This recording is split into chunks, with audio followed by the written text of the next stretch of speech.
ये लगातार मिलना, चर्चा करना जरूरी भी है, क्योंकि जैसे जैसे कोरोना महामारी को समय बीत रहा है, नई नई परिस्थितियां भी पैदा हो रही हैं। अस्पतालों पर दबाव, हमारे स्वास्थ्य कर्मियों पर दबाव, रोजमर्रा के काम में निरंतरता का न आना पाना, ये हर दिन एक नई चुनौती लेकर आते हैं।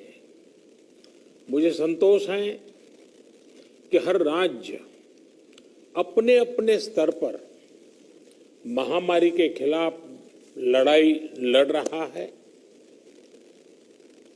और चाहे केंद्र सरकार हो चाहे राज्य सरकार हो, हम अनुभव कर रहे हैं कि हम लगातार एक टीम बनकर के काम कर पा रहे हैं,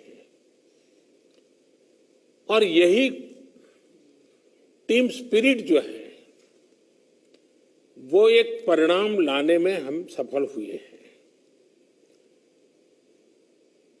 इतने बड़े संकट को जिस प्रकार से हमने मुकाबला किया है, उसमें सबका साथ मिलकर के काम करना ये बहुत बड़ी बात है।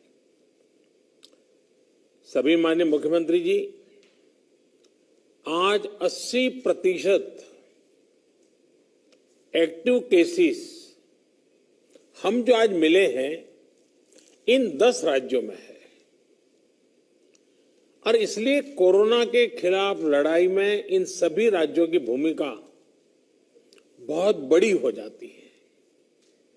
आज देश में एक्टिव केसेस 6 लाख से ज्यादा हो चुके हैं, जिनमें से ज्यादातर मामले हमारे इन 10 राज्यों में ही है। इसलिए ये आवश्यकता लगी कि इन 10 राज्यों के एक साथ बैठ करके हम समीक्षा करें, चर्चा करें, और उनकी जो बेस्ट प्रैक्टिसेस है, उन्होंने किस किस प्रकार के नए इनिशिएटिव लिए हैं, वे सबके ध्यान में आए, क्योंकि हर कोई अपने अपने तरीके से प्रयास कर ही रहा है।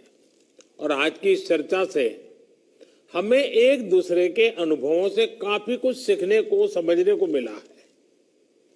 कहीं न कहीं ये एक भाव आज निकल कर आया है कि अगर हम मिलकर अपने इन 10 राज्यों में कोरोना को हरा देते हैं तो देश भी जीत जाएगा। साथियों, टेस्टिंग की संख्या बढ़कर हर दिन 7 लाख तक पहुंच चुकी है और लगातार बढ़ भी रही है। इससे संक्रमण को पहचानने और रोकने में जो मदद मिल रही है, आज हम उसके परिणाम देख रहे हैं। हमारे यहां एवरेज फर्टिलिटी रेट पहले भी दुनिया के मुकाबले काफी कम था। संतोष की बात है कि ये लगातार और कम हो रहा है। एक्टिव केसेस का प्रतिशत कम हुआ है।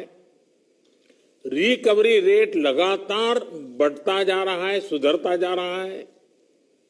तो इसका अर्थ यह है कि हमारे प्रयास कारगर सिद्ध हो रहे हैं। सबसे अहम बात यह है कि इससे लोगों के बीच भी एक भरोसा बढ़ा है, आत्मविश्वास बढ़ा है, और डर का माहौल भी कुछ कम हुआ है। और जैसे जैसे हम टेस्टिंग को बढ़ाते जाएंगे, हमारी ये सफलता आगे और भी बड़ी होगी और एक संतोष का भाव हमको अनुभव होगा। हमने मृत्यु दर को 1% से भी नीचे लाने का जो लक्ष्य रखा है, इसे भी अगर हम थोड़ा और प्रयास करें, बड़े फोकस में हम प्रयास करें, तो वो लक्ष्य भी हम हासिल कर सकते हैं। अब आगे हमें क्या करना है, कैसे बढ़ना है, इसे लेकर भी काफी स्पष्टता हमारे बीच में भी उभर करके आई और एक प्रकार से ग्रास रूट लेवल तक सब लोगों के दिमाग में पहुंच गया है। भाई क्या करना है, कैसे करना है, कब करना है, बात हिंदुस्तान के नागरिक तक हम पहुंचा पाए हैं। अब देखिए, जिन राज्यों में टेस्टिंग रेट कम है और जहां पॉजिटिव रेट ज्यादा है, वहां टेस्टिंग बढ़ाने की जरूरत सामने आई है। खासतौर पर बिहार, गुजरात, यूपी, पश्चिम बंगाल और तेलंगाना, यहां टेस्टिंग बढ़ाने पर खास बल देने की बात हम लोगों की बातचीत में से उभर करके आ रही है।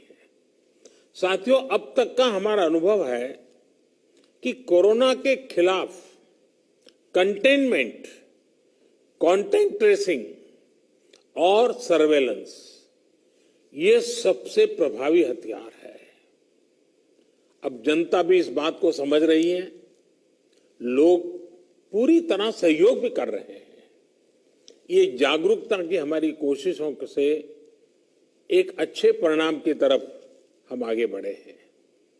हम क्वारंटाइन की व्यवस्था इसी वजह से आज इतने अच्छे तरीके से लागू कर पा रहे हैं। एक्सपर्ट्स अब ये कह रहे हैं कि अगर हम शुरुआत के 72 घंटे में ही केसेस की पहचान कर ले तो ये संक्रमण काफी हद तक धीमा हो जाता है। और इसलिए मेरा सबसे आग्रह है कि जैसे हाथ धोने की बात हो, 2 गज की दूरी की बात हो, मास्क की बात हो, कहीं पर न थूकने का आग्रह हो, इन सब के साथ अब सरकारों में और सरकारी व्यवस्थाओं में भी और कोरोना वॉरियर के बीच भी और जनता में भी एक नया मंत्र हमें बराबर पहुंचाना पड़ेगा, और वो है 72 घंटे में जिसको भी हुआ है उसके आसपास के सबको उसका टेस्टिंग हो जाना चाहिए, उनका ट्रेसिंग होना चाहिए, उनके लिए जो आवश्यक है वो व्यवस्था होनी चाहिए। अगर ये 72 घंटे वाली फॉर्मूला पर हम बल देते हैं तो आप मानिए कि बाकी जो जो चीजें हैं उसके साथ अब इसको जोड़ देना है कि 72 घंटे के भीतर भीतर इन सारे कामों को कर लेना है। आज टेस्टिंग नेटवर्क के अलावा आरोग्य सेतु ऐप भी हमारे पास है। आरोग्य सेतु की मदद से अगर हमारी एक टीम रेगुलरली उसका एनालिसिस करे तो बहुत आसानी से किस एरिया से शिकायत आ रही है हम पहुंच सकते हैं। हमने देखा कि हरियाणा के कुछ जिले, उत्तर प्रदेश के कुछ जिले और दिल्ली, एक ऐसा कालखंड आया कि बड़ी चिंता का विषय बन गया। सरकार ने भी दिल्ली में ऐसी घोषणा की कि लग रहा था कि बड़ा संकट पैदा होगा।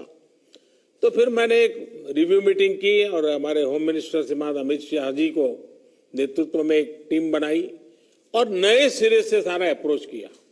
उन 5 जिलों में भी और शहर में भी, दिल्ली में बहुत बड़ी मात्रा में हम जो चाहते हो परिणाम ला पाए। मैं समझता हूं कि कितना ही बड़ा कठिन चित्र दिखता हो, लेकिन सिस्टमेटिक तरीके से अगर आगे बढ़ते हैं तो चीजों को हम हफ्ते 10 दिन में अपने तरफ मोड़ सकते हैं। और हमने अनुभव करके देखा है। और इसी रणनीति के भी जो मुख्य बिंदु यही थे, कंटेनमेंट जोन्स को पूरी तरह से अलग कर देना, जहां जरूरत पड़े वहां माइक्रो कंटेनमेंट का भी आग्रह करना, 100% स्क्रीनिंग करना, रिक्शा, ऑटो रिक्शा चालक और घरों में काम करने वाले लोगों को भी और अन्य हाई रिस्क लोगों की स्क्रीनिंग पूरी कर लेनी चाहिए। आज इन प्रयासों का परिणाम हमारे सामने है। हॉस्पिटल्स में बेहतर मैनेजमेंट, आईसीयू बेड्स की संख्या बढ़ाने जैसे प्रयासों ने भी बहुत मदद की है। साथियों, सबसे ज्यादा प्रभावी आप सबका अनुभव है। आपके राज्यों में जमीनी हकीकत की निरंतर निगरानी करके जो नतीजे पाए गए, सफलता का रास्ता उसी से बन रहा है। आज जितना भी हम कर पाए हैं वो आप सबके अनुभव उसमें काफी मदद कर रहे हैं। मुझे विश्वास है कि आपके इस अनुभव की ताकत से देश ये लड़ाई पूरी तरह से जीतेगा और एक नई शुरुआत होगी। आपके और कोई सुझाव हो, कोई सलाह हो तो हमेशा की तरह मैं हर समय आपके लिए उपलब्ध हूं। आप जरूर बताइए और मैं आपको विश्वास दिलाता हूं, सरकार के सभी अधिकारी भी आज मौजूद थे। जिन जिन बातों का आपने जिक्र किया है, जिसकी चिंता करने के लिए कहा है, टीम पूरी तरह तुरंत ही उसको आगे बढ़ाएगी। लेकिन हम जानते हैं कि ये जो कालखंड होता है सावन, भादो और दिवाली तक का, तो कुछ बीमारी का और बीमारियों का भी माहौल बन जाता है, उसको भी हमें संभालना है। लेकिन मुझे विश्वास है कि हम जो 1% से नीचे मृत्यु दर लाने का लक्ष्य, रिकवरी रेट तेजी से बढ़ाने का लक्ष्य, 72 घंटे में सारे कांटेक्ट पर्सन को तक पहुंच करके उनकी व्यवस्था करना, इन मंत्रों को लेकर के अगर हम थोड़ा फोकस एक्टिविटी करेंगे तो हमारे जो 10 राज्य जहां पर 80% केसेस हैं, हमारे 10 राज्य जहां 82% मृत्यु है, हम 10 राज्य इस पूरी स्थिति को पलट सकते हैं।